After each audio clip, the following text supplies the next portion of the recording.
Hello दोस्तों, मैं आप सभी लोगों का अपने यूट्यूब चैनल पर स्वागत करता हूं। दोस्तों, आप लोगों के लिए अभी की बहुत बड़ी अपडेट है कि आपकी जो कट ऑफ आज जारी होगी या नहीं होगी उसके संबंध में मैं आप लोगों को एक नोटिस दिखाना चाहता हूं। क्योंकि दोस्तों ये 25 तारीख का नोटिस है जो कि हमारे संज्ञान में नहीं आया था, लेकिन अभी फिलहाल मुझे एक नोटिस मिला है जिसके ऊपर हम चर्चा करेंगे कि आज बीकानेर निदेशालय जो है वो बंद भी है या चालू है, उसमें काम हो भी रहा है कि नहीं हो रहा है। कट ऑफ तो तब जारी होगी ना जब काम होगा कि नहीं होगा। कल रात को हो सकता है काम अधूरा ही रह गया हो, तो भाई कल रात को काम अधूरा रह गया होगा और आज ऑफिस बंद होगा तो कट ऑफ तो आपकी सोमवार को जारी होगी ना। तो वो पहले आपको नोटिस दिखा देता हूँ ताकि आपको दिल को सुकून मिल जाएगा। टेंशन लेने की जरूरत नहीं है, पॉजिटिव ही न्यूज़ है, खराब न्यूज़ नहीं है, ठीक है। ठीक, चलो पहले नोटिस देख लेते हैं एक बार। तो दोस्तों ये नोटिस आपको दिखाई दे रहा होगा, कार्यालय निदेशक प्रारंभिक शिक्षा राजस्थान बीकानेर। तो ये सीएम अशोक गहलोत के द्वारा इनको लिखा गया है बीकानेर निदेशालय को।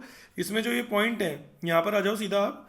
ब्लॉक कार्यालय एवं आपके कार्यालय के विज्ञ कार्मिक अधिकारी 26 एवं 27-22 को कार्यालय खुला करते हुए रखते हुए कार्य करेंगे, ठीक है। विज्ञ कार्मिक अधिकारी कार्य पूर्ण किए बिना मुख्यालय नहीं छोड़ेंगे। कार्य पूर्ण होने तक संबंधित ब्लॉक कार्यालय एवं आपके कार्यालय के विज्ञ कार्मिक का अवकाश स्वीकृत नहीं किया जाएगा। अगर ये वे पहले से अवकाश पर हैं तो अगर वे पहले से अवकाश पर हैं अथवा अति आवश्यक होने पर परिवर्तित अवकाश पर जाते हैं तो कार्यालय के अन्य कर्मचारियों के द्वारा सूचना पूर्ण करवाई जानी सुनिश्चित करें। तो दोस्तों यहाँ से आपको ये बात तो पता लग गई होगी कि आज जो कार्यालय में है आप लोगों का काम चल रहा है बढ़िया तरीके से, ठीक है ना। लेवल 1 वालों का मैं गारंटी नहीं दे सकता कि आज कट ऑफ आएगी कि नहीं आएगी। मेरे सामने प्रूफ था जो मैंने आपको बता दिया। अब आगे आ जाओ। अब दोस्तों आपको पता, ये बात तो आपकी हो चुकी है कि कट ऑफ जहाँ तक है वो आज ही जारी होगी, शाम तक जारी हो जाएगी। टेंशन लेने की जरूरत नहीं है क्योंकि ऑफिस खुला ही हुआ है। तो थोड़ा धैर्य बना करके रखिए। आप लोग ट्विटर पे मैंने देखा, मैंने भी क्या बोलते हैं कि अमर मीणा जी और सभी लोग मिलकर के बीएसटीसी के जो बच्चे हैं काफ़ी अच्छा ट्विटर कर रहे हैं। मैं खुद भी आप लोगों को सपोर्ट कर रहा हूँ, पूरे ट्विटर पे ट्वीट्स कर रहा हूँ, ऐसी कोई बात नहीं है। तो फिलहाल अभी दोस्तों एक यूक्रेन और रशिया का वार चल रहा है। आपको पता है जो रशिया है वो पूरे तरीके से यूक्रेन पर हावी हो चुका है और यूक्रेन हार मानने को तैयार नहीं है। क्यों? क्योंकि एक देश का कर्तव्य होता है, एक राष्ट्रपति का कर्तव्य है कि वो अपने देश की मतलब जब तक उसके अंदर जान है तब तक वो रक्षा करे। तो इस बात में तो कोई मतलब दो राय नहीं है कि जो देशभक्ति की भावना है यूक्रेन के जो नागरिक हैं उनमें कूट कूट के भरी हुई है। लेकिन दोस्तों यहाँ से भारत को जो सीख लेनी है, मैं आपको उसके ऊपर बात करेंगे कि देश की रक्षा की जिम्मेदारी सिर्फ सेना की नहीं होती। आत्मनिर्भर भारत युद्ध कहीं भी और कहीं भी हो सकता है। किसी भी देश को अपने फैसले स्वयं लेने चाहिए। दोस्तों इन 4 टॉपिक पर चर्चा करना चाहूँगा।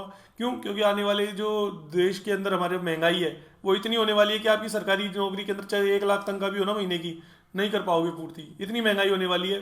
बताता हूँ एक एक चीज़। तो दोस्तों पहली जो सीख है वो ये है कि देश की रक्षा की जिम्मेदारी सिर्फ सेना की नहीं होती। हम लोग ऐसे सोचते हैं कि जो सेना पर है ना वही देश की रक्षा करेंगे।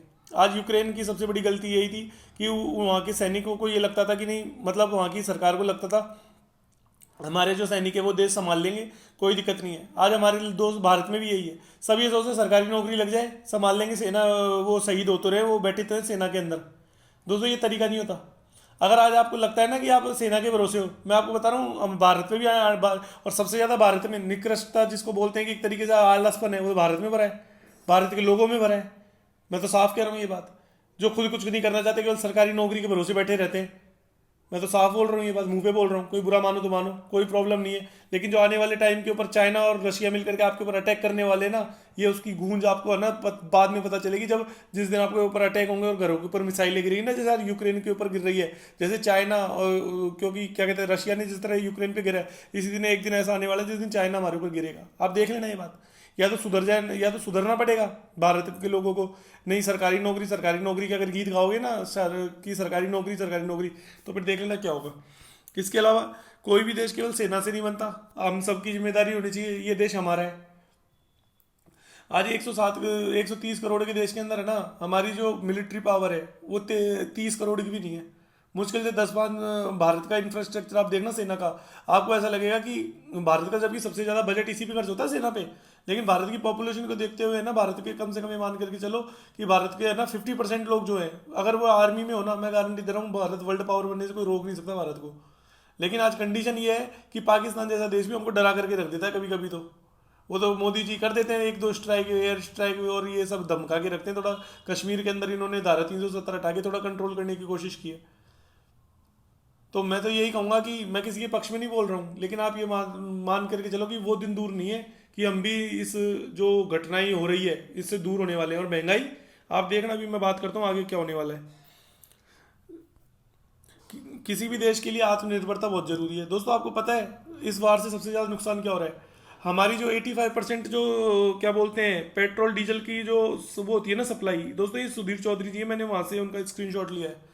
इसमें कोई कॉपीराइट क्लेम नहीं आता। यदि आप, हाँ, यदि आप खुद उनका वीडियो अपलोड कर रहे हो ना तब कॉपीराइट क्लेम आता है, लेकिन आज आप पिक ले सकते हो, इसमें कोई प्रॉब्लम नहीं है। अब मैं आपको बताता हूँ बात क्या है। इन्होंने ये कहा कि 85% जो है ना भारत इंपोर्ट जो करता है तेल, वो रशिया से करता है। अब जबकि रशिया के ऊपर सारे सैंक्शंस लगाए, मतलब वो कर दिए गए हैं, एक बैन लगा दिए गए, सारे सैंक्शंस के नामंजूर कर दिए गए। मतलब आसपास के देशों जहाँ से पाइपलाइन आ रही है भारत की ओर, वो सब सैंक्शन कर दिए। मतलब भारत के अंदर पेट्रोल आएगा ही नहीं, बाहर से क्रूड ऑयल जिसको कच्चा तेल जिसको बोलते हैं भारत में आता है, फिर उसको क्या बोलते हैं, उसका पूरा एक तरीके से रिफाइन होता है, तब जाकर के हमें पेट्रोल डीजल मिलता है। अब वो जब आएगा ही नहीं तो आप समझ लो कि भारत के अंदर कितनी महंगाई होने वाली है। 85% भारत रशिया से क्या बोलते हैं कि इसको आयात करता है। हम आत्मनिर्भर भारत पता नहीं कब बनेगा दोस्तों। हमारा आत्मनिर्भर भारत नहीं है, बिल्कुल नहीं है। हम लोग सब सरकारी नौकरी के भरोसे बैठे हैं। आप खुद देख लो कि आज कितने लोग, आज 31,000 लोग, आज 15,500 लोग हैं, 3.5 लाख लोग क्या बोलते हैं कि एग्जाम दे रहे हैं, 16-16 लाख लोग हैं, 31,000 वैकेंसी। आप बताओ तो सही कि यार बेरोजगारी कितनी है। ये सब सरकारी नौकरी आप क्या मानते हैं कितने दिन की रहेगी सरकारी नौकरी? मैं आपको बता रहा हूँ इतनी महंगाई होने वाली है दोस्तों, इतनी महंगाई होने वाली है। यदि सरकारी नौकरी वालों को खुद का बिजनेस नहीं करना पड़ जाए ना, तो ये मेरी जबान है, उनको खुद का बिजनेस करना पड़ेगा। आप देख लेना। तो अच्छा यही होगा कि पहले से ही क्यों नहीं अपने बिजनेस को कुछ ना कुछ काम करने लग जाओ, कुछ ना कुछ ऐसा करने लग जाओ। जैसे मैं हूँ, मैंने भी अपना कुछ ना कुछ जुगाड़ किया ताकि बैठ करके कि हाँ भाई अपना सरकारी नौकरी लगे या ना लगे, लेकिन एक आत्मनिर्भर तो बने, किसी के ऊपर डिपेंड तो नहीं रहना पड़े।